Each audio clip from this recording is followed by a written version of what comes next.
Hoy tenemos una universidad que se caracteriza porque tiene, desde el punto de vista académico, que está regulada por el Acuerdo 04 de 1996, se fundamenta en, perdón la redundancia, facultades. Son las facultades las que existen. En este momento tenemos 5 facultades, como todas las conocemos, todos y todas conocemos las 5 facultades: la ingeniería, la tecnológica, la de medio ambiente, la SAP y la de ciencias y educación.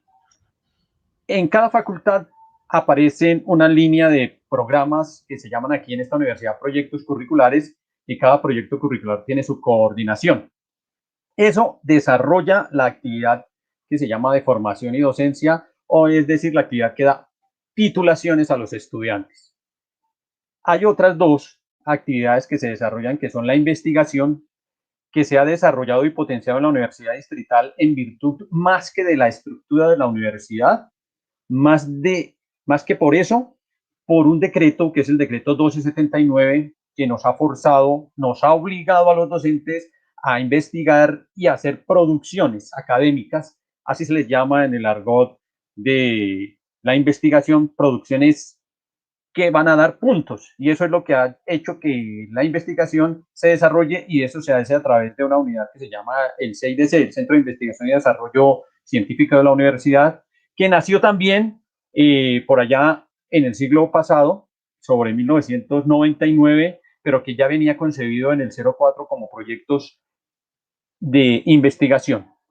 Y el último bloquecito es el de proyectos de extensión, que está configurado en el IDEXUD. Es decir, hoy tenemos esos 3 bloquecitos, con la diferencia de que el IDEXUD hace trabajos a través de convenios, a través de contrataciones que se hacen entre funcionarios de la universidad y externos, entre entidades externas a la universidad, algunas veces de carácter público, otras de carácter privado, pero son casi siempre convenios. Muy raro es el trabajo de extensión que se desarrolla desde la universidad, con sus potencialidades, con sus proyectos curriculares. Casi todos son convenios que se hacen, los administra el IDEXUD a través de las unidades de cada facultad, y eso es lo que hay. Hay esas 3 partes que hacen que en la universidad la estructura esté concebida como una estructura jerárquica y rectoral.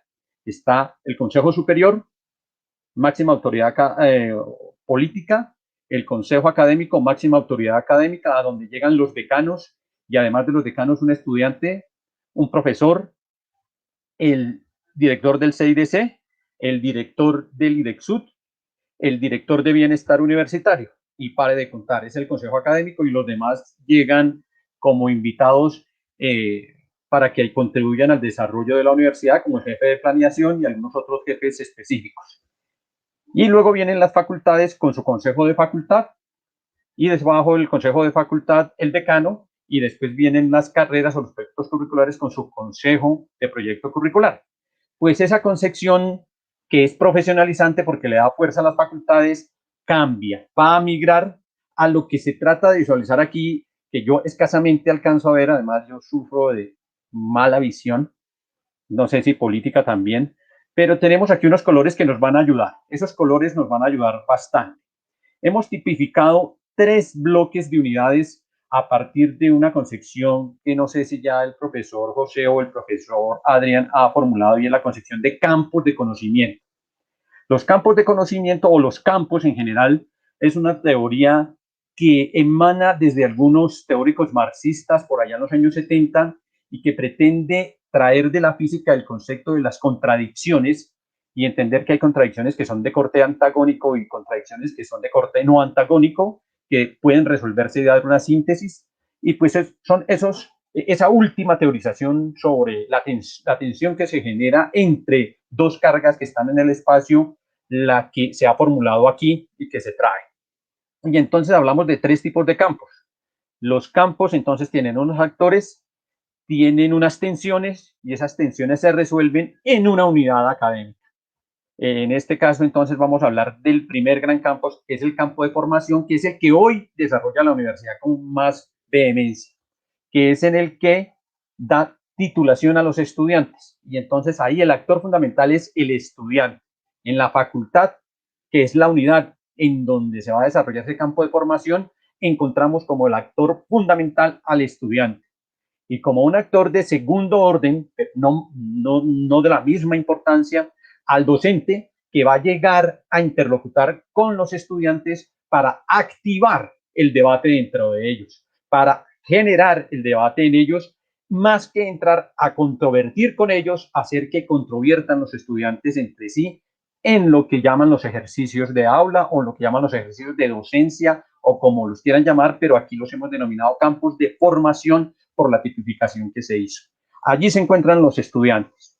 Hoy tenemos registrados 86 programas en la universidad y hay 86 coordinadores de programa. En lo que se formula, los programas se van a organizar en áreas de formación. ¿Qué es un área de formación? Es un grupo de programas afines entre sí. Yo, la verdad, no manejo el área de las artes, me queda muy difícil hacer un ejemplo allí. Me voy para el área que conozco, que es el de la Facultad Tecnológica y seguramente la de Ingeniería, en donde concibo que hay varios programas que sí son afines entre sí, muy fácilmente. Encuentro que hay una tecnología en electrónica, que hoy tiene un coordinador. Encuentro que hay una ingeniería en control. Encuentro que hay una ingeniería en telecomunicaciones. Encuentro que si me voy a la Facultad de Ingeniería, se me encuentro con otros programas que son afines también, como la ingeniería electrónica, como la ingeniería informática, si se quiere.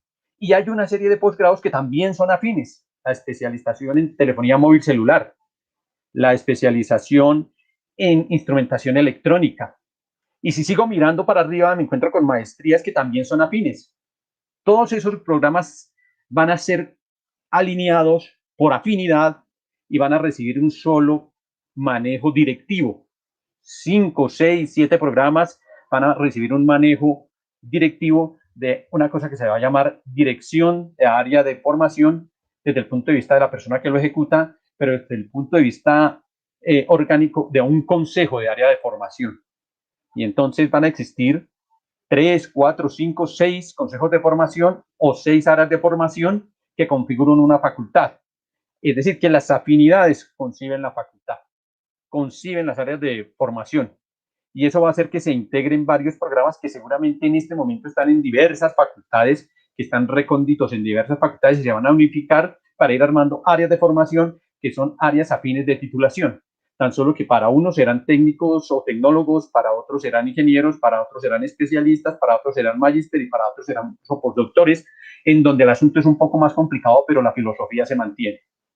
Eso entonces es uno de los campos que se desarrolla, es decir, se mantiene la concepción de facultad, pero la concepción de facultad ahora tiene al centro los estudiantes, hay un decano, hay un consejo de facultad y la función fundamental es la formación, pero vienen de otras unidades a reforzar con los otros dos campos que a continuación voy a mencionar, que van a interlocutar y van a activarse dentro de la facultad en el campo de formación, que son los otros dos campos, el campo de investigación-creación y el campo estratégico.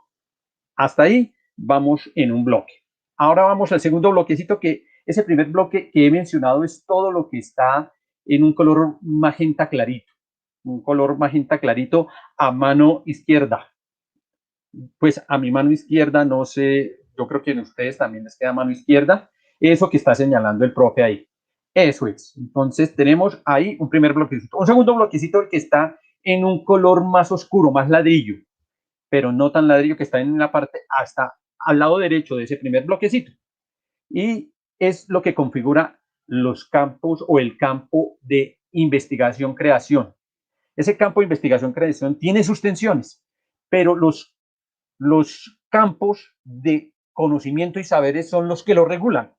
Y esos campos de conocimiento y saber son los que formula la UNESCO. O sea, los cogimos y los plagiamos tal como los formula la UNESCO para no ir más allá y para no tener que inventar nada, sino que simplemente lo cogemos del debate que formula Boaventura de Sousa desde Portugal para la Universidad Americana y la Universidad Iberoamericana y miramos los campos que tienen en las áreas la UNESCO y son esos mismos, que son los que van a permitir desarrollar conocimientos desde donde van a nacer unas unidades en las que los profesores son los actores fundamentales. Ahí los actores son los profesores y es a donde van a estar adscritos ellos. Es decir, el profesor ya no va a estar adscrito a una facultad o a una nómina global de rectoría, sino que va a estar adscrito ahora a la facultad. pero no va a estar adscrito simplemente para que administrativamente quede allí, sino que va a estar adscrito para que allí desarrolle su función de proveer conocimiento, es decir, allí es donde va a entrar en confrontación. En el caso mío de la electrónica es donde voy a entrar en confrontación con los otros profesores que están en la línea de la electrónica. Y entonces en la línea de la electrónica tenemos dos grandes bloques. El bloque de los que amamos el hardware, nos ponemos el alma en el hardware porque creemos que es allí donde se da la potenciación del conocimiento, y los otros que ponen el alma en el software y dicen que la programación, que es el elemento de programación, lo que da el alma y el desarrollo a la potenciación de la electrónica. Y entonces esos dos entran en debate, esos dos entran en discusión, y en la escuela en donde se desarrolla la electrónica, que es el espacio en donde nos encontramos, se pueden crear múltiples facetas, y esas facetas, esas interpretaciones, es a lo que vamos a llamar comunidad académica básica. Es decir, la comunidad académica básica es el sitio en donde yo me voy a casar con los compañeros que están conmigo en la concepción de hardware, en la consolidación de hardware. Los 20, 30 profesores que le creemos al hardware, nos metemos en ese bloquecito. Y hay algunos que le creen al hardware como hardware solo, puramente físico. Y hay otros que le creen como hardware como una parte que interlocuta con un software para potenciarse. Pues entonces ahí se van a crear seguramente dos cavas. También habría la otra cava para los de software. Algunos que trabajan con el software que se casa con un hardware, y otros que se casan con el software que es genérico, con el software que se puede plantear para cualquier máquina, y ahí se considerarían otras dos cavas. A eso es lo que llamamos cava, la comunidad académica básica de una misma área del conocimiento, de un mismo conocimiento, un mismo saber. En ese orden de ideas, entonces, se forma la escuela, dentro de las escuelas van a ir varias cavas, y esas cavas en el debate es que van a generar conocimiento. Y ese conocimiento que generan, ¿a qué apunta? Apunta a que hay que orientar grupos de investigación que no solamente se van a quedar en que mi hardware funcione. Mi hardware no funciona si no tiene un software que lo ponga a funcionar, si no tiene una aplicabilidad que le sirva a alguien, que sea útil para alguien. El caso de la telefonía móvil celular.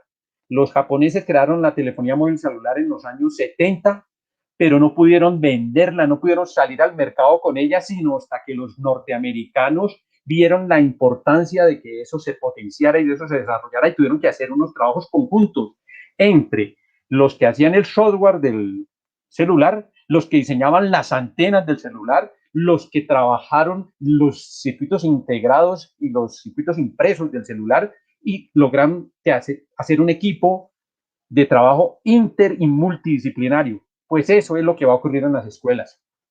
De ese conocimiento que se empieza a integrar con otras escuelas, con otras áreas, se empiezan a crear grupos de investigación, de los cuales ya hay muchos en la universidad, incluso muchísimos que son reconocidos en el estándar de medición del Ministerio de Ciencia y Tecnología, odioso por demás, pero que existe y que ya son reconocidos como tipo A, tipo B, C, otros simplemente reconocidos, otros reconocidos al interior de la universidad y que ya hacen labores.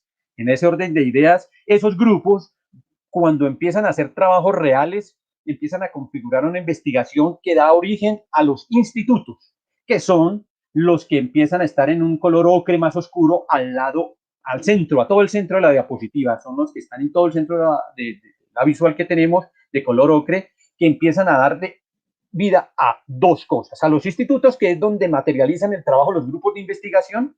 Entonces el grupo de investigación, por decir algo, de aguas limpias, empieza a hacer trabajos conjuntos con varias escuelas y surge el Instituto de Aguas. No sabría cómo tipificar un ejemplo enlazado, me van a perdonar los compañeros.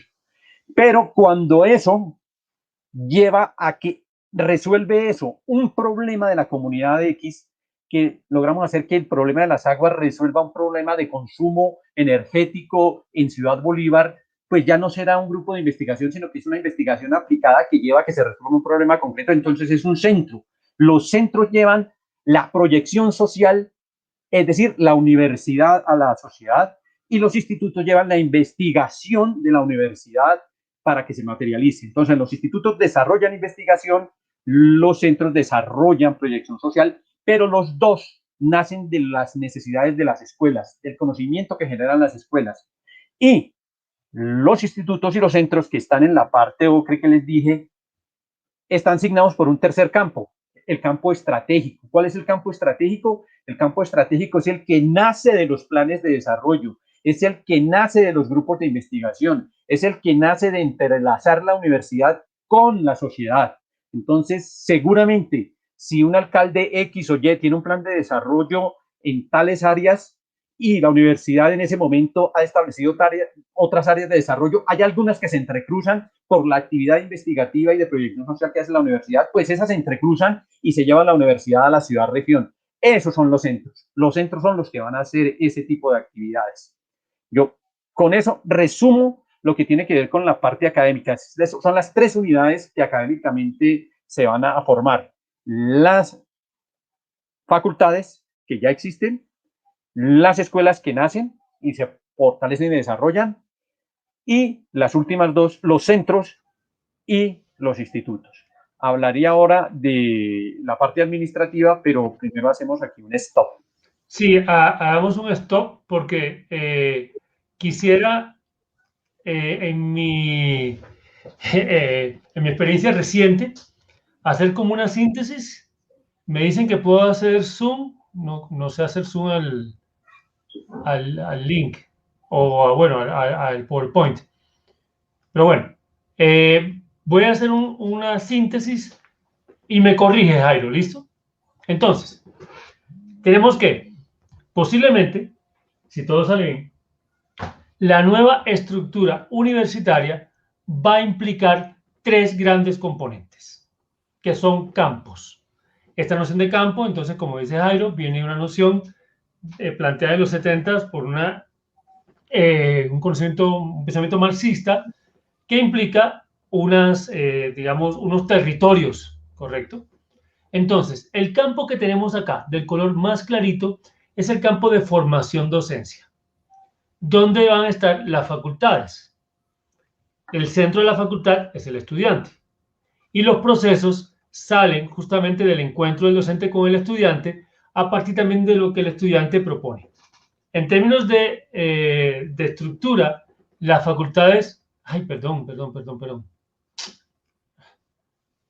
Las facultades seguirán teniendo un consejo de facultad. Hay que anotar, algo correcto, que en este caso, la decanatura de esta facultad va a tener una votación de 50% docentes, 50% estudiantes, me corriges, estoy ya adelante, pero ya para entender cómo funciona esto, y el decano podría ser un docente de vinculación ocasional, tal como está caracterizado en el nuevo estatuto.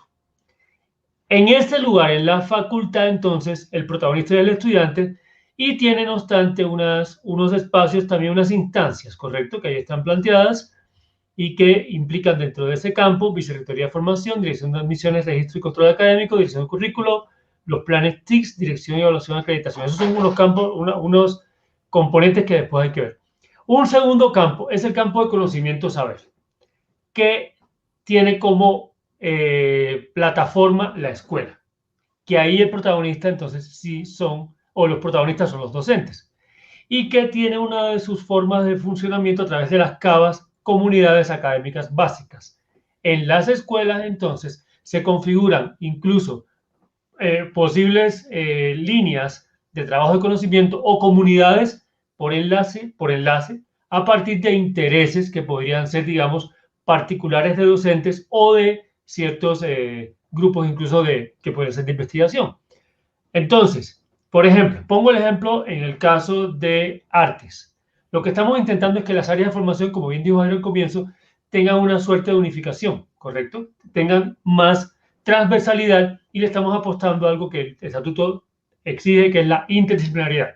Quiere decir que en la escuela podríamos armar una comunidad académica básica entre, por ejemplo, un espacio de formación de danzas y uno de escénicas, en tanto que lo relaciona, por poner un ejemplo, es lo tradicional, ¿sí? O lo ritual. O podríamos pensar que hay una comunidad académica básica que se configura a partir de la noción de imagen que nos unifica entre, por ejemplo, prácticas de las artes plásticas tradicionales como la pintura y demás, y prácticas de creación de la imagen dentro del ámbito digital. O, por ejemplo, podríamos pensar que habría una vinculación a través de lo ritual o de lo performático, en fin, que hay enlaces que crearán comunidades académicas básicas que serán una de las plataformas de la escuela. Y que en la escuela entonces tenemos el claustro de escuela, el consejo de escuela, por tanto, en términos de gobierno tenemos un director de claustro y un director de consejo, ¿correcto? Y ahí también la escuela, igual que la facultad, tiene sus, digamos, hay sus decanaturas, hay sus direcciones, tiene sus liderazgos, que también serán por un proceso de selección y por un proceso de méritos, ¿correcto?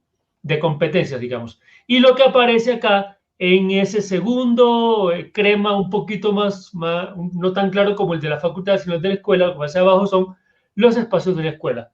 Los procesos que ocurren en la escuela fortalecen los procesos de investigación que se pueden dar en el bloque de campo estratégico, que es el tercer bloque. Tenemos entonces 3 campos: 2, formación docencia, conocimiento saber y el campo estratégico. Entonces, en el estratégico tenemos que la investigación puede darse desde los institutos, que habría también un consejo. Lo que hay acá en los circulitos al lado de los cuadrados es los órganos, las instancias, digamos, de gobierno, no sé si la palabra es correcta, pero sí de gobierno de cada plataforma, de la facultad, de la escuela, del instituto y del centro. En el instituto sería el lugar más de la investigación, ¿correcto? Donde las investigaciones aquí digamos, se fortalecen, se fundamentan y se desarrollan. En los centros tiene que ver más con la proyección social que con la investigación, ¿sí? Pero todos estarían articulados porque lo que uno ve en el esquema, Jairo, es que hay una conexión, una interlocución entre los 3 campos, pero sigue apareciendo la rectoría como un lugar aquí como casi como a donde todo se enlace en términos también quizás de gobierno. Y aquí aparecen entonces otros campos con otros colorcitos que tienen que ver con el subsistema de gestión, asesoría normativa, el de gestión financiera y el de gestión estratégica y planeación, que ya tienen que ver con una parte, yo diría, quizás más organizativa o administrativa, digamos. La otra parte es más académica, la de los campos. Entonces, hagamos una pregunta. Cuando se aplique el estatuto, los programas que ya existen, por ejemplo, en artes, tenemos un programa en artes que es, bueno, el proyecto, por ejemplo, de artes plásticas y visuales, o el de escénicas o el de danzario, ¿correcto? Con unos programas, con unas clases, con unos espacios, con unas asignaturas y demás, ¿sí? Estos espacios académicos se mueven, o sea, se reubican en estos campos, aparte que pueden surgir nuevos, y los docentes entonces estarían, nuestras contrataciones o vinculaciones estarían a través de las escuelas. Bueno. Y con eso podríamos ahí sí dejar ya planteado esta generalidad. Bueno, vamos a ver si entendí la pregunta primero. La pregunta es un poco la preocupación de la comunidad en general de decir, bueno, ¿y ahora qué pasa con nosotros cuando el estatuto empiece? ¿Me va a entender? O sea, las vinculaciones se redirigen, los programas se reubican o todos los programas van a cambiar y se crean programas nuevos. Un poco esa es digamos, la preocupación. Bien, la preocupación tratemos de resolverla de la siguiente manera. Hay un título que se llamó de transitorio. De transición. Listo. En esos transitorios, el primer artículo lo que dice es: el día que se expida el estatuto, que todos esperamos sea, por ejemplo, el 1 de julio, siendo optimistas, Ajá. la universidad continúa estando como estaba con el 03 y 04 porque no hay forma, es imposible hacerle modificaciones, máxime cuando todo lo que hoy se llaman proyectos curriculares están aprobados a la luz de un proceso de acreditación y registros calificados que se surten al interior del Ministerio de Educación Nacional. Entonces, en ese orden de ideas, todos los programas seguirán siendo proyectos curriculares hasta que se vayan venciendo los registros.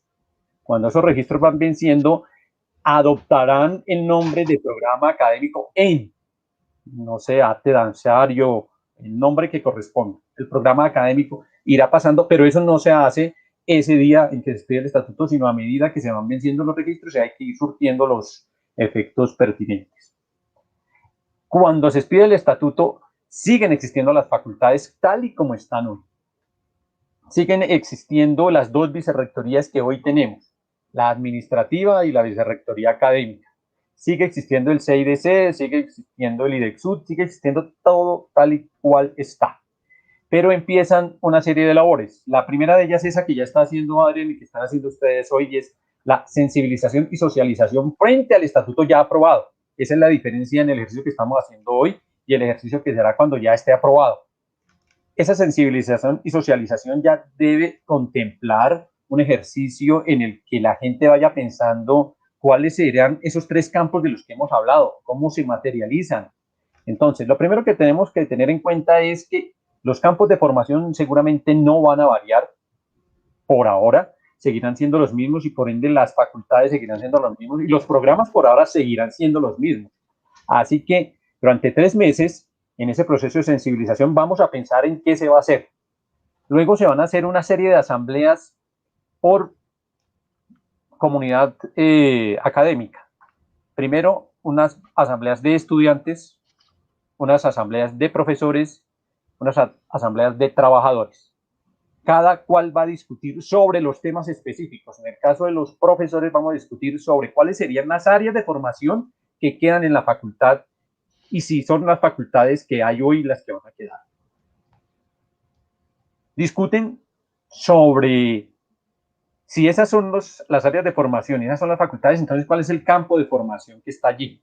Entonces ya estamos diciendo que, por ejemplo, un campo de formación será la ingeniería y seguramente la tecnología tendrá que entrar a hacer un debate frente a si la ingeniería y la tecnología se conciben como un mismo espacio cognitivo o si son espacios diferentes para hacer el debate de si van a quedar o no juntas, por ejemplo. Habrá algunos programas de ciencias de educación que son más de ustedes de allá de artes que de ciencias de educación.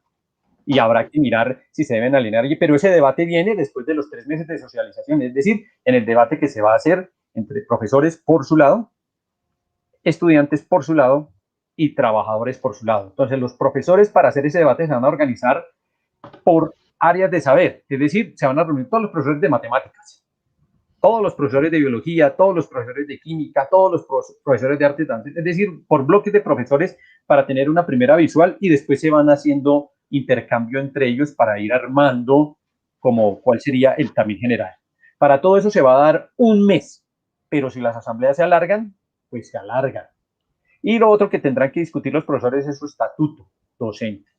Y en eso el estatuto docente, pues hay que mirar los principios. Yo sé que ya Adrián les ha tenido que explicar que en los principios se materializa un deseo que es que el 25% sean apenas de contratación y el 75% de los profesores sean de la carrera de la universidad, o sean de la planta de carrera de la universidad, y para eso hay que surtir unos trámites que empiezan a surtirse después de los 3 meses.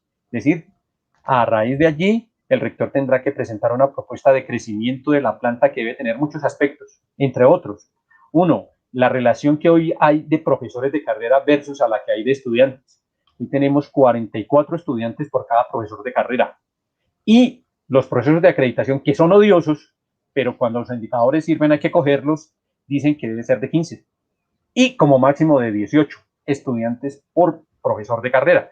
Pues ese objetivo tiene que lograrse a partir de la expresión del estatuto a la vuelta de 5 años. Y eso solamente se resuelve vinculando a la carrera a los docentes que con mayor deseo lo merecen, que son los que están hoy seguramente con la universidad, que allí llevan 3 años, 4, 6, algunos hasta 20 años con la universidad a través de procesos de formalización que deben ser contemplados en ese crecimiento en la planta. Luego, los estudiantes estarán haciendo el mismo debate, cuáles serían las facultades, cuáles serían los proyectos curriculares, cuáles serían las áreas de formación, pero adicionalmente están discutiendo sobre su estatuto general y cuál sería su organización estudiantil, cómo queda metida allí. Y los trabajadores van a estar exactamente en la misma dinámica, pero con una discusión menos. Ellos no discutirán sobre las áreas de formación, pero sí discutirán sobre el sistema administrativo, sobre las 3 áreas del sistema administrativo y cómo quedan ellos dentro de la planta, atendiendo a que hoy hay apenas 61 trabajadores de carrera, solamente 61. Hay 64 vacantes en esa planta de carrera, es decir, más de los que hay hoy. Y hay una planta provisional de cerca de 155 personas. Todos los demás son CPS, es decir, que hay también un estudio de cargos que los trabajadores presentaron y demuestran que hay 600 cargos que se necesitan en la universidad y no hay sino escasamente 200 personas, 210 personas trabajando para la universidad hoy en la carrera. ¿Cómo se llenan esas 400? Pues el mismo principio que se le aplica a los docentes. Existe en la función pública una carrera administrativa, pues esa carrera administrativa debe aplicarse de tal suerte que sean las CPS o las OPS los primeros en llenar esas, pero antes de ello, que los que están hoy en la planta provisional ingresen a la carrera administrativa como la norma lo establece. Bien. Eso lo hablamos al comienzo hoy en el primer bloque, pero es complemento porque tiene que ver con toda esta parte transitoria. Claro.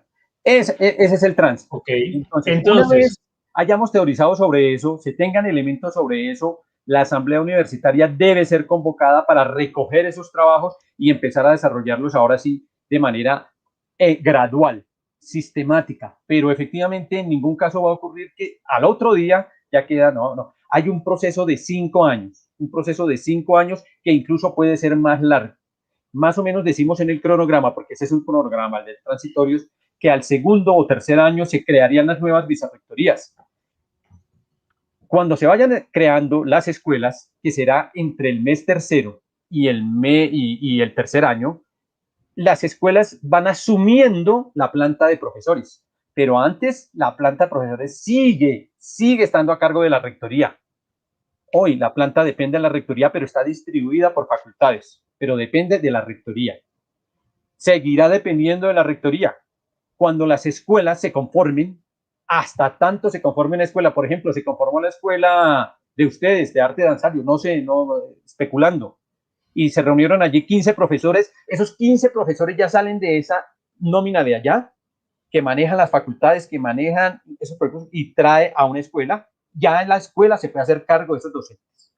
Y así irá gradualmente. Si ocurre lo mismo en ingenierías, que se establece que la escuela, una de las escuelas es procesos productivos y mecánicos. Procesos productivos y mecánicos recoge los 60 profesores que hay en procesos productivos y mecánicos y ya ellos se organizan y esa escuela establece las reglas de organización de los profesores y por ende es que el estatuto docente tiene que ir dando las pautas también de cómo se va a ir migrando. Entonces, a medida que se configuran las escuelas, se van trasladando los profesores a las escuelas. ¿Cómo se trasladan? Por afinidad y por deseo. Por afinidad y por deseo, porque por eso los profesores van a estar en la cava que quieran, no en la que le impongan. Por ejemplo, si a mí me mandan a la de software, me suicido. Yo quiero estar en la de hardware. Esa es la que me interesa a mí. Pero así ocurrirá con otros docentes. Ya la disputa será cuando efectivamente alguna cava quede completamente debilitada. Decimos que cada cava debe tener como mínimo 15 profesores. Y es que 15 profesores que quieran trabajar en hardware, claro que los hay. No sé cómo serán las disputas en ASAP, pero esa es la idea. La idea es que cada escuela se va configurando, se va armando, las líneas de pensamiento crean las cavas y esas cavas empiezan a desarrollarse. Cuando se crea la escuela, automáticamente los profesores pasan a la escuela. En la facultad en las facultades en donde eso no se desarrolle, pues no ocurrirá. Llegará el momento en que habrá profesores que sigan dependiendo de la rectoría y la mitad de profesores ya estén adscritos a una escuela. Pero hay que ir migrando, como dicen en la costa, como dicen allá en la costa, hay que ir migrando con su avena. Bien, Jairo, por hoy vamos a dejarlo en la parte académica para que ahorita con Ángel, que también está ahí a punto de entrar, nos complemente. La conclusión es, tenemos 3 campos: campo de formación docencia, conocimientos saberes y campo estratégico. Tenemos esos 3 campos. La conclusión es que las facultades giran en torno al estudiante, mantiene un consejo de facultad y el profesor dialoga a partir de los intereses estudiantiles. Y las escuelas sí protagonizan a profesores y profesoras y y se sustentan sobre la figura de cavas, que son, digamos, unificaciones, agregaciones, colegajes que se establecen en campos básicos del conocimiento y que tienen claustro y consejo de escuela. Que las investigaciones se van a solidificar en institutos y que se promueven la proyección social y la extensión a través de los centros. Que el proceso de transición sería que poco a poco vamos de las facultades a través de reuniones, encuentros, asambleas y unificaciones, llevando a las escuelas, poco a poco. Y que las escuelas serán las que vinculen, los docentes estarán vinculados a través de las escuelas. Entonces quiere decir esto que espacios que ya existen pueden trasladarse a las escuelas o crearse espacios dentro de las escuelas. Que eso tiene un tiempo y que es una opción de migración que se va dando según cómo se va transitando, pero que es importante en el tiempo de transición entonces reunirnos, encontrarnos y ver cuáles son esos espacios comunes de formación que nos van a llevar a las escuelas y que además, para cerrar con este punto y de pronto pedir que le vayan dando entrada a Ángel para que hable de la parte docente. Hoy tuvimos un pequeño bache y entonces el tiempo se nos desfasó un poco y podríamos en otro momento hablar de lo que tiene que ver con la parte de gobierno y administrativa, porque tenemos además un consejo académico que es casi como un congreso y que tiene hay varias vicerrectorías que hay que clarificarlas, pero entonces está claro que los programas que cuenten con registro calificado culminan su tiempo de registro calificado antes de entrar a la nueva modalidad del estatuto y de transferirse, por ejemplo, a una escuela. ¿Es correcto? Es correcto. Faltaría agregar solamente una cosita. En los institutos los actores son los grupos de investigación. O Correcto. sea, las hombres y mujeres y todos los demás que hacen investigación dentro y fuera de la universidad. Es decir, que no necesariamente tienen que estar los profesores y los estudiantes típicos. Ahí pueden estar los de pregrado, los de posgrado, todos. Y en los centros puede haber incluso gente que no es de la universidad, porque se va hasta la sociedad. Entonces puede estar un miembro de Junta de Acción Comunal, puede estar un cotero, no sé. Es decir, es mucho más grande. Listo. Eso sería un perfecto resumen, Adrián.